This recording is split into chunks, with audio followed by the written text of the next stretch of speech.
Suwanta padha basuke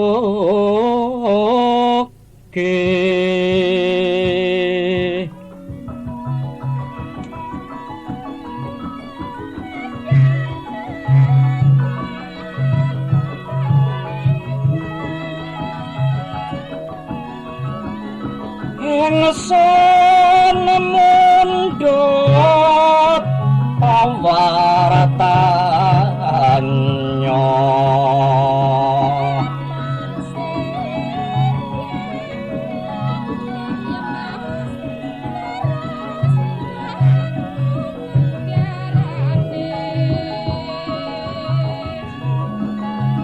lan kapriye pamar tahane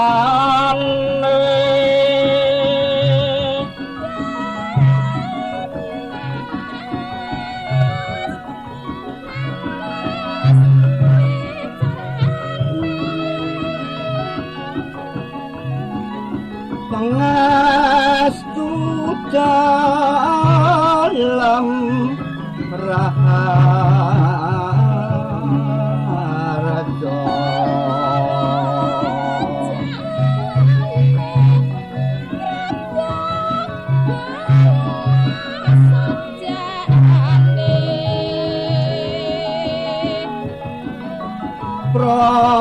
pranayaka pepak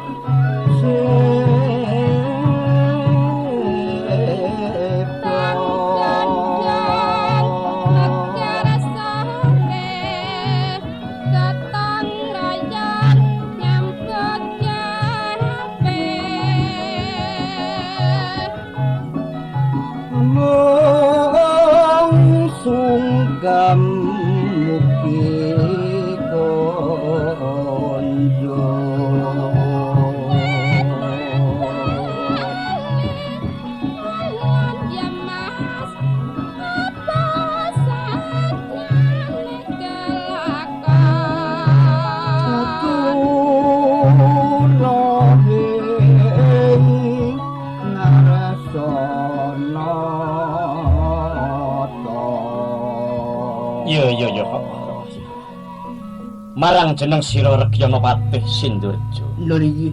Jeneng sira caos sembah pangabekti wus ingsun tarima. Mula saka iku kebat pangestuning sun sira tampan. Sanget anggen kula mundi Kanjeng Susunan dadosna jedimat sadangunipun kula suwita wonten ngarsa sampeyan dalem. Yo. Akeh swaning para pangarsaning praja mula saka kuwi Kirah Patih lenggah kang prayoga luwih dhisik. Ngestokaken dawuh Marang para tumenggung, marang para pangarsaning praja kang lagi sumewa. Lenggah kang prayoga luwih dhisik. Dimirengake apa kang bakal ingsun pangandikaake lawan Gustimu Kepatihan. Kalamun sabjak ana pepeteng jeneng sira kabeh pareng caos atur kagem karampungan. Bali marang jeneng sira Kilurah Patih Sindurjo. kula Kanjeng Susunan Kang wigati ingsun bakal mundhut priksa kepriye sawaning para manggalaning praja sepisan lan kaping pindhone kepriye panguripaning para kawula dasih ing Kartasura sakukuban. kepareng munjuk wonten ngarsa sampeyan dalem Kanjeng Susunan. Iya. Paswanan ing wekdal dinten menika pepak ander para nayaka ing sami sebo boten wonten ingkang lirwa dhateng kewajibanipun. Dungkap kawontenaning praja dalem ing Kartasura boten wonten rubeda sunggal menapa ingkang tumempuh. Panggesanganing kawula ayom ayen tentrem namung tansah ngaturaken suka salebeting dados kawula dalem ing Kartasura Kanjeng Susunan. Kaya ngono Sindurjo. Lho niki Salah sijining pratelan yen jeneng sira Wikan utawa Pana mangreh marang Andanira mula saka kuwi. Ora ana loro lan telune amung jeneng sira sawiji. Pinangka badal wakil ingsun ngobetake titi tenton subur makmuring kraton ing Kartasura. Mula mangsa bureng bab pakaryan iki marang jeneng sira Sindurjo. namung pangestu sampeyan dalem ingkang tansah kula tetadang Kanjeng Susunan. Yo. Kula sowan sinuwun. Heeh. Kepareng unjuk atur sisip nyuwun paksami sinuwun. Yo. Salebetipun kula ngayahi wajib jagi. Wonten kawula dalem ing saking brangwetan nami Joko Kandung. Nderek titik peling badhe sowan menapa dipun keparengaken sinuwun. Yen sajak ora nyumelangake coba laratno ning resaning sun kene saiki ya. Nggih kepareng. Nganeh-nganeh iki ora Patih Sindurjo. Lho niki Kanjeng Susunan. Saka brangwetan pawarti. Mekaten Kene perlu mangkawati prapto. wis rada mati suwe. Wis sampun nekanten wong. Yo. Marang jeneng sira nom-noman kang lagi sumewa. Ih dawuh. Ingsun mundhut priksa sapa jenengira lan saka ngendi wis manira. Kula nami Joko Kandung saking ngerti begat wilayah ing Kartasura ingkang sisih kidul wetan. Yen kaya ngono adoh sangkanmu, Kasijian. Yo, iya. Kowe Joko Kandung. Ana wigati apa kowe sowan ning ngarsaning sun? Saderipun ingkang abdi nyuwun pangaksami menawi mboten dipun timbali wani sopan. Ya ora dadi boyo pengapa ya. Saderipun ingkang abdi munjuk atur, ingkang abdi keparenga matur bilih yektosipun. Ingkang abdi menika putranipun Adipati ing Arya Bitar Rama Nila Suwarna. Apa iya? Kasihan dene sowan kula menika yektosipun badhe nyuwun idi pangestu panjenengan dalem awit kawula mboten narimahaken nyinyi bab sedanipun tiyang sepuh kula ingkang dipun sedani dening Yageng Sengguruh ingkang kalenggan menika sampun jumeneng wonten ing Kadipaten Arya Bitar Kanjeng. Joko Kandung, Piye dawuh? terus dalanan marga ndi ingsun bisa percaya marang aturira kabeh iki. Nuwun sewu. Sapa kuwi? Kula wangkeng bapa pamanipun inggih pun Joko Kandung. Oh, wangkeng. Iya. Inggih. Nuwun sewu. Badhe matur ngiyataken aturipun Joko Kandung bilih sisip nyuwun pangaksami sinuwun. Ingsun keparengake wangkeng ya. Panjenipun ngaputranipun Gusti Kanjeng Adipati Nila Suwarna ing Arya Bitar. Carisipun rak mekaten. 17 taun ing sampun kelampahan garwanipun Gusti Kanjeng Nila Suwarna menika nggarbini nyidam kepengin dahar ulam Baderbang sisik kencana. Iya. Saestu dipun padosaken wonten ing Kedung Gayaran ing Telaga Remeng. Heeh. Mboten ngertosa bilih kedadosan menika sareng sampun ndawahaken jala wonten ing telaga. Jebul jalanipun menika kecantol ing rerungkutan.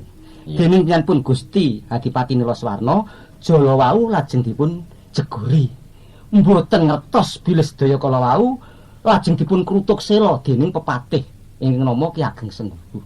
Inggih sakmenika jumeneng Adipati wonten ing Arya Blitar. Dados sinuwun sedaya kala wau namung paeka. Inggih awit pepatih ingkang nama Ki Ageng Sengguruna kepengin mukti ngersakaken kawibawan ing Arya Blitar. Salajengipun Gusti Putri inggih rayung lan garwanipun Gusti Adipati Nila Suwarna menika tilar kadipaten lairipun jabang bayi inggih pun Jaka Kandung menika. Kena tak percaya aturira wangkeng ya. Menih Sisip aja nganti tak dosa napa pidana kowe. ngestakaken. Jaka Kandung, Dawuh dalem. ayo. Iya. Trep. Wong salah kudu napa pidana. Pi, mula saka kuwi Jaka Kandung marang jeneng sira. Ingsun paling palilah. Lan ingsun paling pikukuh saha ingsun mangestoni marang jeneng sira. Matur suwun. Jaka Kandung, Pi dawuh. kanggo pangantep-antep pira ingsun bakal paring marang sira wujuding kuda cemani. Pi, kuda kang ingsun paringake marang jeneng sira kuwi uga kuda salah siji titian ingsun. Mula muga-muga bisa kanggo sarana lan ngandhelake tekadira ngayah-ngayahi kang pakaryan kang agung iki. Menika kadosaken Kanjeng kepareng kawula nyuwun idi pangestu sarta nyuwun pareng dalem mundur saking ngersakane. Iya, iya, ingsun pangestoni. Pareng Iya, ya, Wangkeng, ya, hati-hati ya. nuwun inggih ngestakaken.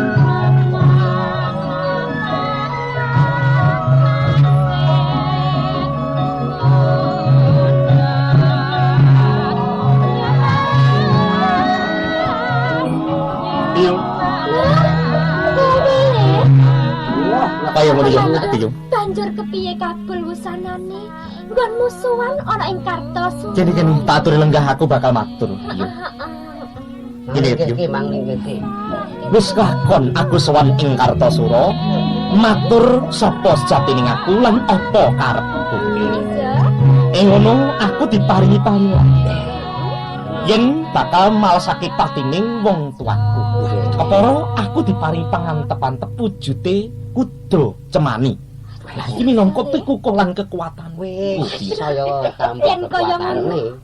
besok kowe bakal kasembadan jumeneng adipati ana ing Kadipaten Arya Blitar. Mula saiki uga aku nyuwun pamit bakal mawat ing Kadipaten Arya Blitar itu.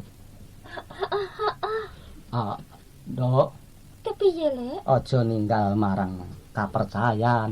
Heeh. Kejaba kok paringi puji-puji anakmu supaya bisa widodo kalis ing Sarkara-kara. Ya kak kandhanane yen cocok kowe ya muni ya cocok, yen ora kowe kabeh mau aku mung njaluk lilahmu. Iya, Lek. Jaka Kandung, Mbah, becike sadurunge kowe lumawat ana ing Kadipaten Arya Blitar, kowe njaluk pangestu marang bapakmu keng seda ana ing tengah-tengahing Kedung Gayaran. Iya. Ora perlu ana ing Kedung Gayaran kono. Kowe teteki wae wis semadi ana ing Telaga Remang. Awit apa? Telaga Remang kuwi sawijining telaga sing sumbere kuwi sesambungan karo Kedung Gayaran kuwi mau.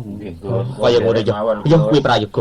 Yen kaya ngono Biyung, prayoga kaya sedikit dikake simbah Wangkeng. Iya, Kepareng iya. saiki uga aku bakal nyuwun pamit. Kono aja rono aja gelo. Nggih. Timbang ya. Nggih, mesti mawon. Ayo Lek, yen kaya bareng apa. Hati-hati. Pun nggih Kak Wangkeng kula budal. Ya sing hati-hati ya. Ono. Nggih. Sing hati-hati lho, Lek ya. Karo kae aku bawakno kelangenanku. Mau kae. Nggih. Ayo kawan, aku tak gawane kae ya Biyung. Sing hati-hati ya, Lek. Ya ngene Rayulan. Kepiye, Lek? Sapungkure anakmu. Kowe ora perlu dadak susah nanging yen memuji aja kendhat nggonmu prihatin memuji marang anakmu si Joko Kandung kang supaya bisa entuk kanugrahan enggal bisa malesake patine.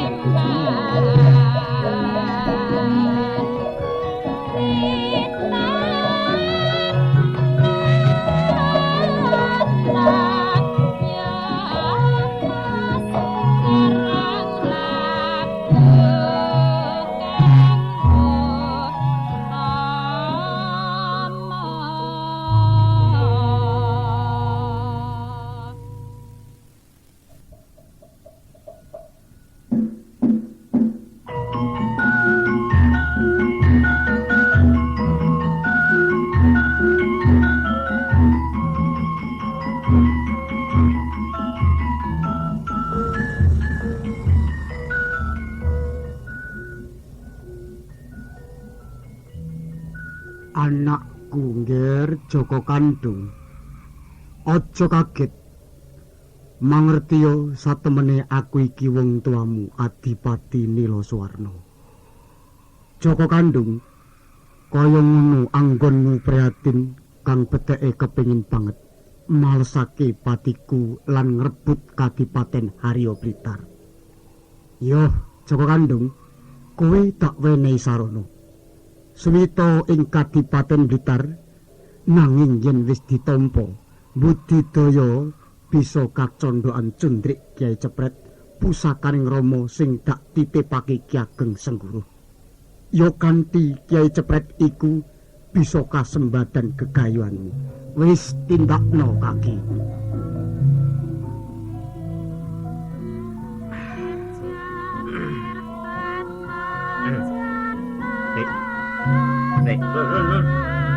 Jarono, coklo.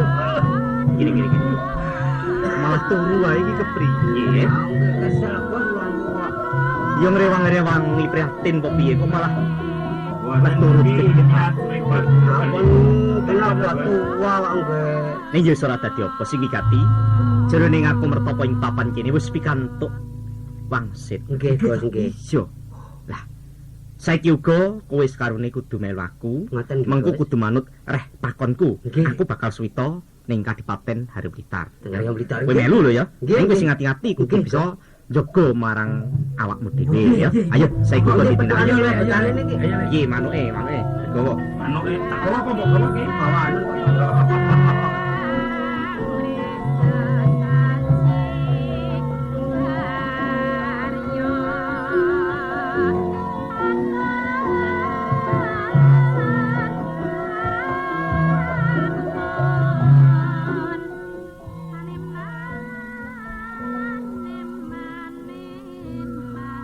Sik Dimas. Mana sik to? Kowe ki mlaku kok lemu banter timen. Kok dadak leren ngopo mbok diteruske? Kowe krungu swara apa kowe? Krungu swara apa? Suara perkutut ya.